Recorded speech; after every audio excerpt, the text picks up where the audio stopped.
This is Dr. El-Hamamsy, one of the teaching faculty in the internal medicine residency program of Memorial Hospital. I'm recording this video to explain to the incoming intern batch how to call a consult and how to call a physician. So how to call a physician, even if the physician is your senior resident, you're attending and you want to discuss a case, or if you want to call a consultant, a subspecialist for your patient. So first thing, before calling the consultant and before calling a physician, you need to know your patient well.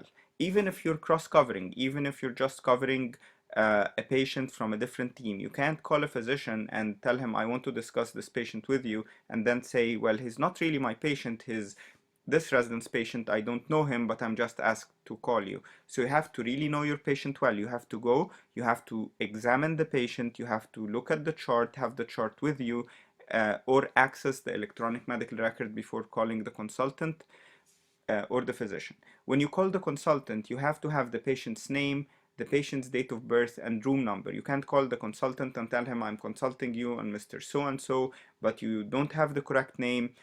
When he asks you, where is the patient located, you don't know where the patient is located, you don't know the date of birth.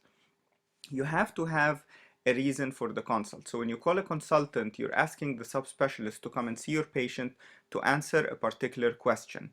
For example, does this patient need surgery or no? So you have to have a specific question that you're asking the consultant. You can't just tell him, I'm calling a surgical consult because the attending told me to call the consult.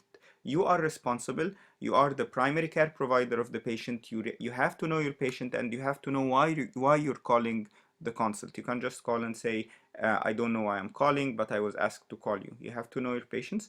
So the first thing, know your patient well, have all the information on your patient, go examine your patient, have the chart with you, have all the information with you before calling a consult or calling the physician in charge. Thank you.